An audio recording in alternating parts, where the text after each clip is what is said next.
Bueno, arrancamos una nueva charla de la Defensoría del Pueblo de la Ciudad de Buenos Aires.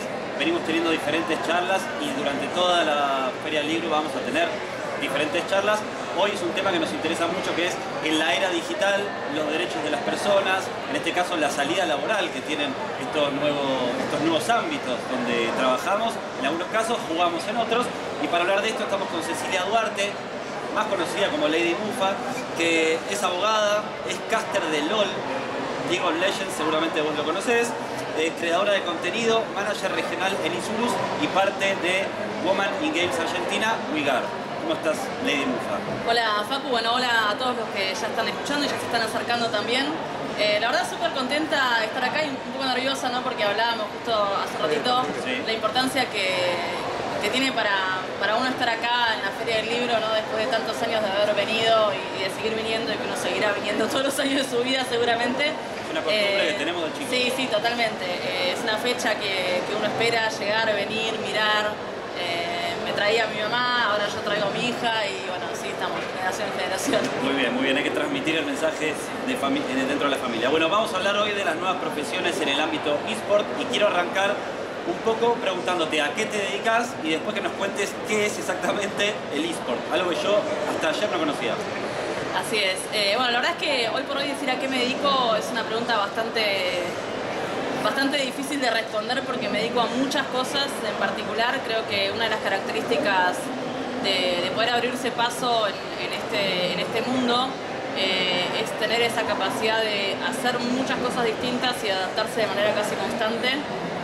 Como cargo, si te dijera, trabajo como manager regional en Isurus, que es un equipo de eSports acá que nació en Argentina y hoy por hoy está regionalizado, es uno de los equipos más grandes de la región.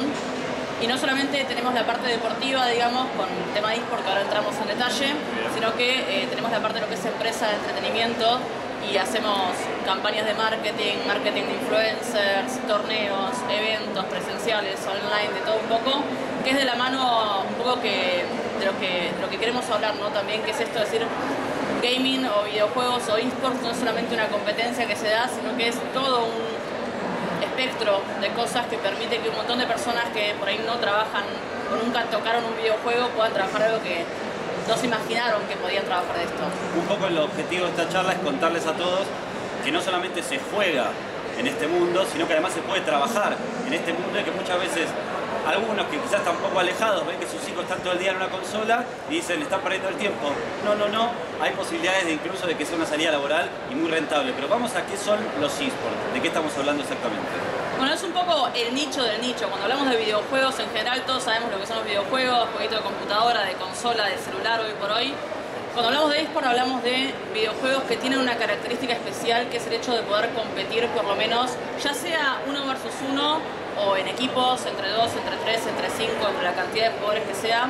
Un poco el desarrollo de los eSports vino de la mano del desarrollo de los videojuegos en sí. Quizás en los años 80 las primeras competencias que podíamos tener era romper récords que estaban en diferentes consolas. No sé, tal jueguito se había alcanzado tan récord, entonces quedaba instaurado el récord de esa persona ahí y otro quería competir y ganarle en ese récord. Pero no se enfrentaban entre sí. Yo jugaba al Virtual Soccer y quería siempre ir subiendo el ranking del SACOA cercano. Es que uno iba a jugar a los fichines, digamos, en algún lugar y decía, mira, este es el nombre, te permitía poner el nombre en 3 letras, el que estaba arriba de todo en el top. Entonces era competir contra ese. Pero de alguna manera vos estabas compitiendo, no en tiempo real, sino con un récord que ya estaba instaurado. Cuando empieza la era de internet y también empieza un poco la accesibilidad mayor sobre poder tener una computadora, que ya no era tan raro que una persona particular tuviera una computadora, ahí los eSports tienen como un crecimiento muchísimo mayor porque se puede empezar a hacer competencias entre 2 personas en simultáneo que ni siquiera estaban en el mismo lugar o en el mismo país siquiera. Entonces empiezan un poco las competencias internacionales y después ya hay apuestas muy fuertes por parte de algunos juegos, como por ejemplo el Dota 2 o el CS, que son juegos que se fueron desarrollando de manera muy fuerte con los eSports y empezaron a generar, decir, bueno, a ver, vamos a hacer esta competencia y vamos a poner $2 millones en premio, que era una cosa que era una locura en ese momento. Y se empieza a armar a gestar toda una escena alrededor de eso, donde las marcas empiezan a decir, bueno, a ver, yo vendo mouse, vendo headset, vendo computadoras, demás, ¿qué mejor promoción para mí que meterlo en una competencia y que los jugadores profesionales estén usando mi mouse, mi headset, mi teclado, mi computadora y demás, porque quiere decir que esto está buenísimo. O sea, así como en la venta comercial normal se busca siempre, digamos, estás vendiendo una experiencia y no un producto, en el marco de los eSports es lo mismo. Vos vendés, si te compras este mouse vas a ser bueno jugando, porque lo usa tal que es buenísimo, entonces vos vas a poder jugar como tal. En definitiva es así. Entonces las marcas se empiezan a sumar, los premios empiezan a crecer, empiezan a aparecer los convenios de patrocinio, empiezan a fortalecerse por ahí las plataformas de transmisión en vivo, como Twitch para nombrar la mayor plataforma de transmisión en vivo, pero hay otras también que también lo hacen. Empieza a desarrollarse mucho todo el ámbito de los eSports, sobre todo en Asia, en Europa y secundariamente en Estados Unidos. Y nosotros, Latinoamérica y regiones emergentes, empezamos a desarrollarnos recién hace unos 8 años aproximadamente. O sea, digamos, estamos en los albores de una industria que pareciera estar creciendo, que cada vez recauda más plata y cada vez mueve a más gente en todo el mundo. ¿Por qué pasa que en Latinoamérica hay un especial gusto no solo por los videojuegos, sino también por estos videojuegos donde se puede competir, los eSports? La realidad es que nosotros estamos todavía, como decís, no es una industria que está en crecimiento pleno. De hecho, en lo que son informes de Newzoo, que es un organismo que recolecta información sobre diferentes ámbitos del negocio, sí, ya pronostica un crecimiento en lo que es audiencia de eSports del 13% anual, y en lo que es Latinoamérica y regiones emergentes ese porcentaje está en un 22%. O sea, a nivel mundial crece un 13%, pero en Latinoamérica es mucho más, un 22%. Sí. Y de hecho es porque recién estamos como en la etapa más verde. Estamos en la etapa donde el crecimiento por ahí es mayor, porque recién estamos empezando a andar ese camino. Es importante y es difícil también porque obviamente las cuestiones de accesibilidad no son las mismas que en otras regiones que estamos desarrollando, pero por ahí también acá entra un poco a jugar lo que es el juego mobile, o sea, el juego con el celular, porque justamente es quizás la estrella de Latinoamérica o de las regiones que están todavía, que les cuesta, ¿no? Decir, vamos a comprar una computadora gamer para el nene para que juegue.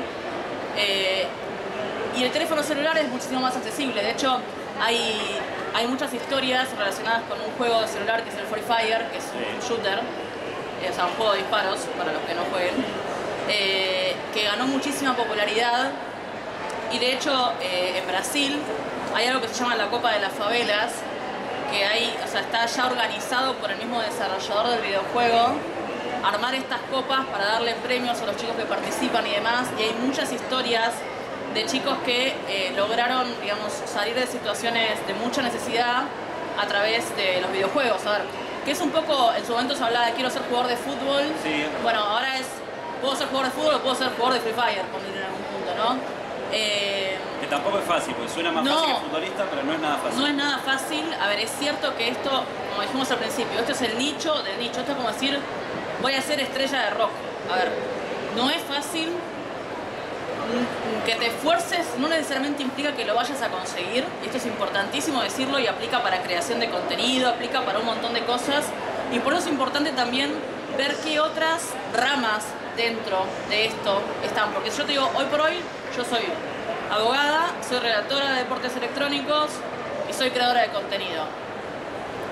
Pero en lo que me mantengo a nivel mensual, vivo de los eSports sí, pero vivo desde un lado más del marketing. Y no solamente de la creación de contenido, que es lo que a mí me da sustentabilidad mensual para mantenerme, por ejemplo. Porque los eventos quizás los tenés en un momento, en otro momento no. Tenés que trabajar mucho para poder llegar a un espacio y tampoco sabes cuánto tiempo realmente puede durar ese espacio. Entonces es importante no dejar de lado lo que es la formación por ahí tradicional, sí, ya sea en la facultad, en cursos. No, creo que hoy por hoy se está poniendo un poco en jaque todo el tema de lo que son las carreras universitarias largas o tradicionales como la que estudié yo, abogacía, porque se estima como que 5 años estudiando algo es mucho y por ahí conseguís cosas que son 3 años o son 2 años y te preparan mejor para el mercado laboral. Un terciario, sí. Es que puede ser, porque de hecho yo hoy por hoy estoy haciendo algo que no tiene, no sé si no tiene nada que ver, pero no está relacionado directamente con mi profesión. Creo que es importante también darse cuenta de cuando uno sale del secundario. Para mí lo más importante es seguir moviéndose. O sea, por ahí estudias una carrera y quizás decís, uy, pero no sé, no me veo 20 años haciendo esto. No importa, hacelo. Para algo te va a servir. Algún diferencial vas a poder aplicar después más adelante.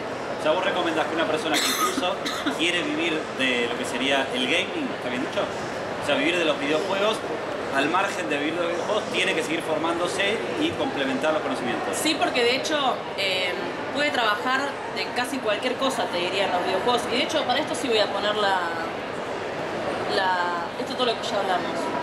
Pero voy a poner esta, la de las viejas profesiones. A ver, contanos un poco de qué va esta filmina. Se lo dejo acá atrás para que lo puedan ver, pero en realidad cuando uno habla de videojuegos, no solamente hablamos de lo que es la cocina del videojuego, es decir, el desarrollo, toda la parte artística, ahí tenés programadores, tenés diseñadores, tenés ilustradores, un montón de personas.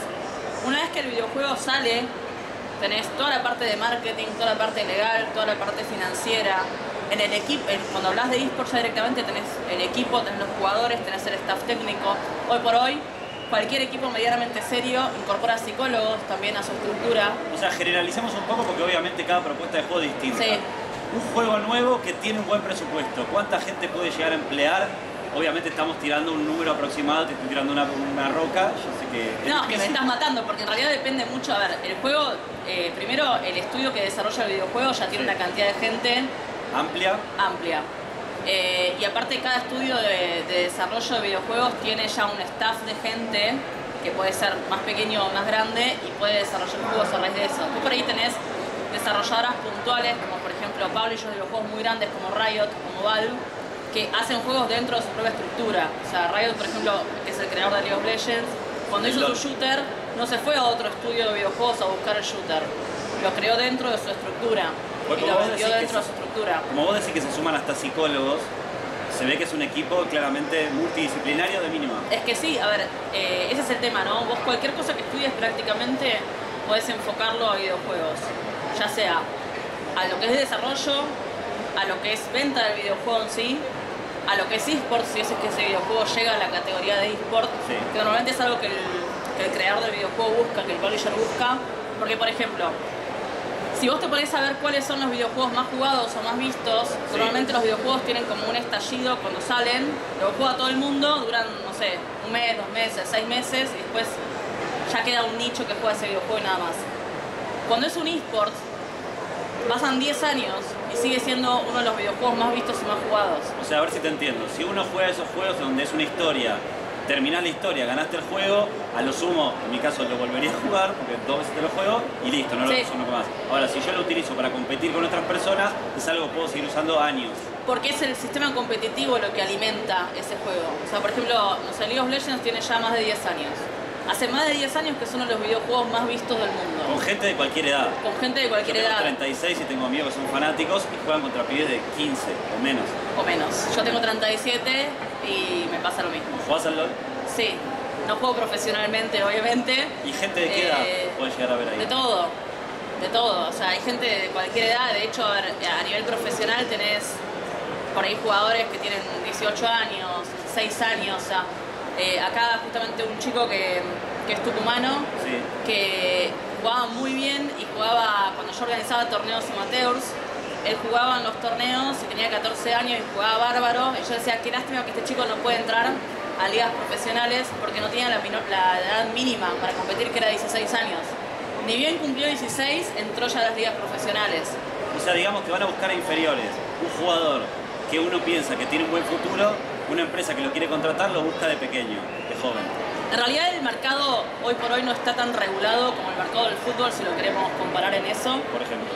Porque esto es algo, no está explicado acá en la presentación porque es algo bastante específico, pero sí sirve. No hay regulación hoy por hoy de los eSports, ni en nuestro país, ni en la mayoría de los países del mundo. Es decir, no es que nosotros estamos atrasados particularmente, sino que es muy delicado regular eSports porque un error en la regulación puede hacer que mates el crecimiento de la industria directamente. Entonces la industria está autorregulada. ¿Qué quiere decir esto? Que cuando se arman competencias son los dueños del videojuego, los desarrolladores del videojuego que fijan las normas de la competencia, que lo entregan a un productor para que haga la competencia y ese productor a su vez pone normas para esa competencia particular y ese es el sistema normativo de ese eSport. No hay una FIFA, digamos, que diga esto se va a hacer así y de esta manera y se va a cumplir y si no cumpliste sanciono. Eso no existe hoy por hoy en eSports. Hay muchos esbozos de hacer algo así a nivel internacional, incluso hubo también intentos de regularlo nacionalmente. El problema es que muchas veces esos intentos normativos no salen del seno de la comunidad, sino que salen de afuera. De alguien que quizás no conoce demasiado. De alguien que no conoce, por ejemplo. Entonces, quizás, por ejemplo, se ha dado, no sé, el primer intento normativo de eSport que hubo acá en el país excluía como eSport cualquier videojuego de disparos en primera persona. Y los eSports nacen con los videojuegos de disparos en primera persona. ¿Qué haríamos sin el shooter?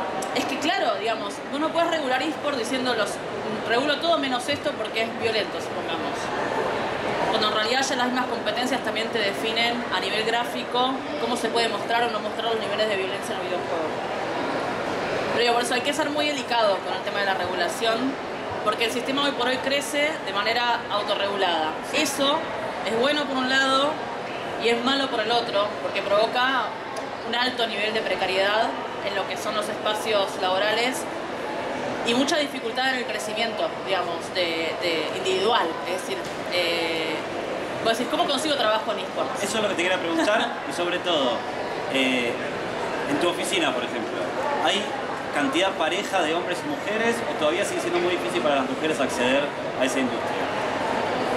El problema con la accesibilidad en esta industria es que no es que si voy a buscar el diario y voy a ver, o voy a ver con tu trabajo, o sea, voy a ver cualquier portal de empleos, sí, y voy a ver, acá piden, no sé, community manager, o piden psicólogo, o piden algo para eSport.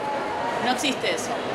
La forma de que vos te puedas meter en el ambiente es que vos ya participes del ambiente, ya sea como espectador o lo que sea, y empieces a moverte en el ambiente, que la gente te empiece a conocer, que te hagas un Twitter, que te hagas un LinkedIn y que empieces a decir lo que haces y quizás alguien te vaya contactando. Pero no hay una estructura como en otro tipo de organizaciones más abierta. ¿Cuál es el problema acá? Que hoy por hoy prácticamente la mitad de los gamers son mujeres. Pero cuando vos entras a la fase competitiva, ese porcentaje no se respeta ni de casualidad. Ya ahí quedás en un 2% quizás de mujeres compitiendo en eSports. O sea, lo que sería el mundo más profesionalizado. Exacto. De los gamers no incluye tanto mujeres como el normal y corriente. Y esto responde a varias cosas. No a un tema de diferencia física como es en los deportes tradicionales, digamos, sino a un tema de barrera más social y cultural que otra cosa. Ni de capacidad, obviamente. No, es un tema estrictamente cultural, que tiene que ver con las infancias también, porque por ejemplo, no sé, cuando yo era chica, lo común era que a una niña se le regalara, no sé, la muñeca, la cocinita, cosas así como juegos de nena, entre comillas. Sí. Y el niño tuviera acceso más rápido a lo que eran consolas, computadoras, consolas de mano, incluso ese tipo de cosas. Hoy por hoy es una diferencia que está un poco más borrada, si se quiere, pero hablando con muchas chicas de Women in Games Argentina y con muchas colegas también, tenemos como esta situación de que las que entramos, las que tuvimos un acceso temprano a la tecnología, lo tuvimos, en mi caso, por ejemplo, porque tengo 2 hermanos varones mayores. Entonces, quizás si no hubieran estado mis hermanos, yo nunca hubiera tocado una computadora a los 6 años. ¿A qué jugaban tus hermanos cuando eras chica? Al Doom, al Mortal Kombat y al primer Warcraft. Y jugábamos eso nosotros. ¿Vos jugabas también a Mortal Kombat? Sí, me encantaba. Además, jugué hasta bastante grande al Mortal Kombat. No, yo juego ahora, si lo decimos sin vergüenza, somos grandes y seguimos jugando videojuegos. No, la vergüenza, olvídate, o sea, yo voy a seguir jugando videojuegos hasta el día que me muera. Y de hecho hay varios estudios, por si alguien nunca tocó un videojuego, hay varios estudios que dicen que para todo lo que es protección de Alzheimer y demás, los videojuegos son buenísimos. ¿Por qué? Porque mantienen activo el cerebro, o sea, viste que antes se decía, bueno, hay que hacer, no sé, rompecabezas, ese tipo de cosas. Sí. Hay muchos videojuegos que te mantienen muy activo en ese sentido, que trabajan mucho la coordinación, la actividad neuronal y demás, entonces es muy bueno. Y de hecho hay muchos gamers, streamers de la tercera edad que son muy entretenidos de ver, abuelos gamers también. Voy en ese camino. Para ir cerrando y sobre todo para explicarle al público cuál es la salida laboral que puede dar el mundo gamer. Quiero que seas muy específica y que hablemos de distintos tipos de trabajo, porque no solamente está el que juega, también está la que castea. ¿Qué es castear? Y después contame el resto de los roles que son probables en este mundo gaming. Bueno, el casteo, que si uno lo dice en inglés, o sea, es el anglicismo, ¿no? Decir castear. En español sería comentarista. Básicamente es igual que un comentarista de fútbol. Cuando yo le tuve que explicar a mis padres qué hacía yo en el LOL, Sí. les dije, no, yo, o sea, el juego pasa y yo relato lo que pasa. Y mi mamá me dice, ah, como Macaya Márquez. Claro, le digo como Macaya Márquez, exactamente. Entonces, básicamente, esa fue la forma de explicarle a mis viejos qué era lo que yo hacía. ¿Y por dónde se castea? ¿Cuál es la plataforma? Casteas en realidad depende de por dónde salga la transmisión. En la mayoría de los casos va a salir por Twitch. En el caso de la liga que yo casteo, que es la Liga de Videojuegos Profesional de LOL de acá de Argentina, Sí. sale por el canal de Twitch de la liga, sale por Flow, digamos, sale por televisión, sale por varios lugares. Dependiendo del nivel de la competencia, también va a ser el alcance que tenga. ¿Sale por Flow en vivo? Sí, sale por Flow en vivo. Mirá. O sea, ya lo puedes ver desde tu casa. Es que mis viejos lo ven desde el sillón. De Digo, la la casa, compu digamos. también está en la casa, uno puede verlo en YouTube o Twitch. Sí, pero es otro tipo de accesibilidad, o sea, empieza a romperse un poco la pared entre lo que es el nicho y lo que es el consumo general, que para eso también la pandemia ayudó un montón, porque todo se suspendió en la pandemia, pero los esports siguieron como si nada, digamos. O sea, el cambio que tuvimos nosotros en pandemia fue, en vez de jugar presencial, jugaba cada uno en su casa. En vez de relatar presencial, relataba de mi casa. Pero yo trabajé los 2 años como si no hubiera pasado nada. Y, por ejemplo, todo lo que fue números, espectadores en Twitch, creció un montón en esos 2 años. Hubo un montón de gente que nunca había mirado nada de esports. Y como era lo único que se podía hacer, empezó a mirar para el lado de los esports y empezó a desarrollarse de ese lado. Entonces, la accesibilidad y la facilidad en la propagación que tiene es altísima. Yo digo, bueno, el relato es eso, es básicamente lo que hace Macaya Márquez, pero hacerlo con algún esport. Después tenés lo que es talento en cámara, tenés host, es decir, la persona que está haciendo de anfitrión del evento, digamos, que va a estar hablando, va a estar haciendo un montón de cosas. En cuanto a lo que es conductor, muy parecido al conductor de televisión. En lo que es el casteo tenés diferentes roles, por ahí, dependiendo del juego, también tenés a alguien que pueda analizar un poco más el detalle de la partida, hay otras personas que están a los gritos pelados, tratando de darle emoción a lo que sucede. O sea, hay hinchada, hay relator, hay comentarista y hay un analista. Es como un partido de fútbol. Es exactamente como un partido de fútbol. Pero bueno, es todo un ciclo que se va alimentando y que se va trabajando de a poco. Hoy por hoy, en lo que es mujeres casters, hay más de lo que había hace un par de años atrás. Sí. Pero sigue siendo un número muy menor en relación a lo que son los talentos masculinos. Y de hecho, durante muchos años, a la mujer en eSports se la vio, o el gaming en general, se la vio relegada únicamente al rol de conductora, que no está mal, pero estaba muy, digamos, arraigado con la idea de la mujer objeto, la mujer adorno en la transmisión, digamos. La mujer toda espectacular, divina, perfecta, hermosa, parada adelante, riéndose de los chistes, y los que sabían del juego eran nosotros. Entonces eso se empezó a quebrar un poco en el último tiempo.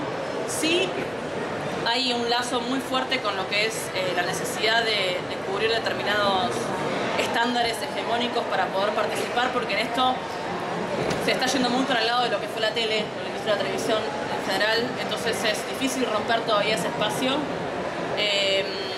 Pero bueno, de a poco creo que se va haciendo un poco más mixta la cosa, un poco más diversa. Creo que es importante en esto 2 puntos. Uno, el poder rodearse de espacios seguros para poder seguir laburando, porque hay muchas cosas complicadas que suceden en la industria. Por eso, por ejemplo, Woman in Games me parece un lugar espectacular para poder reunirse con mentoras que te expliquen, con gente que te escuche, encontrar un espacio seguro y poder seguir en un ámbito que es difícil.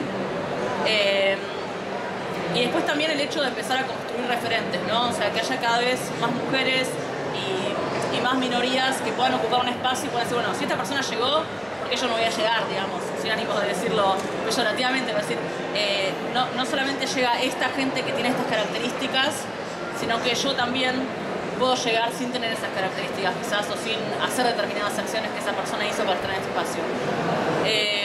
En cuanto a lo que es roles laborales en general, te diría, cualquier carrera que quieras estudiar, puedes aplicarla hoy por hoy a gaming, a esports o a marketing de influencer relacionado con el gaming. No hay límites. Y es una industria en crecimiento, con lo cual uno imagina que va a haber cada vez mejores salarios y cada vez más salida laboral. Ahora, sí. La última.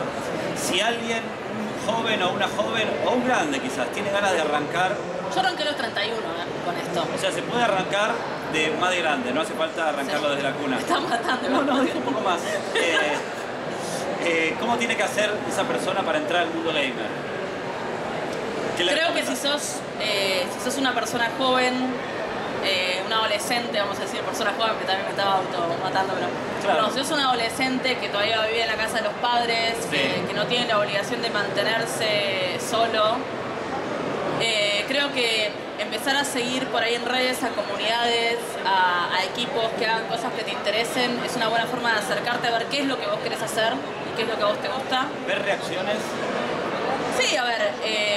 Perdón, para quien no lo sabe, reacciones es entrar a YouTube y ver cómo una persona, que por ejemplo es alguien conocido, reacciona quizás a una partida de LOL. Sí, podés acercarte a cualquier persona que vos veas que te gusta lo que hace y escribirle. O sea, a diferencia de lo que es por ahí el mundo más tradicional de la televisión y demás, donde quien está en la pantalla es inalcanzable, Sí. acá prácticamente a cualquier persona que esté en este ámbito vos le vas a escribir y la persona te va a contestar. Casi la mayoría de la gente te contesta. Entonces es una buena forma de acercarte y de aprender. Eso por un lado. Por otro lado, ir viendo de lo que es el abanico de posibilidades de estudio, si es que tenés posibilidad de estudiar. Empezar y meterte y hacer algo mientras estás intentando trabajar en este ambiente, porque creo que lo fundamental es no casarse con una sola tarea y diversificar un poco lo que uno puede hacer, porque es un ambiente extremadamente dinámico y tenés que estar cambiando permanentemente. Eso por un lado. Y si sos grande, en mi caso, digamos, yo cuando me empecé a dedicar a eSports, ya hacía 11 años que trabajaba en el Estado con un trabajo que nada que ver, porque yo era oficial jurídica en Fuerza Aérea. Ah, mira. Me fui de baja hace 2 años, de hecho. Y para mí el cambio fue... Abrupto, por lo menos. Sí, pero fue un cambio que me tomó 2 años terminar de hacerlo. Porque yo vivo sola desde los 19 años, Sí. tengo una hija, digamos, tengo responsabilidades económicas que por ahí no tiene una persona un adolescente que está terminando el secundario y vive en la casa de sus padres. ¿Tu hija ya es gamer? Mi hija está ahí. Ah, hola. Mi hija juega, ¿Ya es sos ilustradora. Ah, ya es gamer. Bien. Sí, no puede escaparse mucho de lo que le demanda, pero bueno, la realidad es que yo tenía que hacer un salto importante, pero no podía hacer un salto al vacío, tenía que hacer un salto con un poco de colchón del otro lado, porque realmente había responsabilidades que yo tenía que cumplir. Así que lo que hice fue trabajar en 3 lugares a la vez durante un año y dormir 3 horas por día durante un año. ¿Lo recomiendo? No sé. Y no pareciera muy... Pero a mí es lo que me ayudó a poder soltar una cosa y agarrar otra sin sufrir económicamente en el medio. No estaría mal dormir igual, pero está bien. Uno entiende que A ver, necesidades... Yo te apremian. hablo la realidad, digamos. Para mí fue sacrificado, sí, pero yo hoy por hoy vivo del gaming. Después de haber empezado, o sea, yo terminé la facultad a los 22 años, trabajé independientemente de la profesión en el Fuero Penal muchos años, trabajé en Fuerza Aérea, hice un montón de cosas. Salté de una cosa a otra sin sufrir económicamente. Claro. ¿Sufrí mucho del otro lado? Sí. ¿Me costó? Sí. ¿Es Pero un lo ambiente que lograste. cuesta? Sí. Pero lo logré. Ahora, vos me decís, no sé, pienso en mi hija, recomiendo que mi hija esté un año durmiendo 3 horas por día y te diría que no. Pero por ahí lo puedes hacer en 2 años y dormir 6 horas por día. Claro. Yo lo quería hacer en un año. Yo tenía una fecha, yo tenía un cuaderno que tenía los días tachados hasta el 31 de diciembre. El 31 de diciembre yo lo tenía que conseguir. Conseguí. Muy bien. Esa es la perseverancia que uno quiere. Sí. Bueno, Cecilia Duarte, más conocida como Lady Mufa, abogada, caster de LOL, creadora de contenido, manager regional en Isurus y parte de Woman in Games Argentina. ¿Dónde te pueden encontrar en redes sociales? En todas las redes sociales como Lady Mufa TV, así que ahí me encuentran y me hablan, o dudas que tengan, o cosas que quieran profundizar sobre lo que hablamos. Mis DM están siempre abiertos, así que nada, gracias a toda la gente por escuchar y gracias a la Defensoría de Justicia. Y toda esta charla la pueden ver en las redes de la Defensoría, @Defensoría Cava, en Twitter, Instagram y Facebook. Muchas gracias. Gracias a vos, Juan.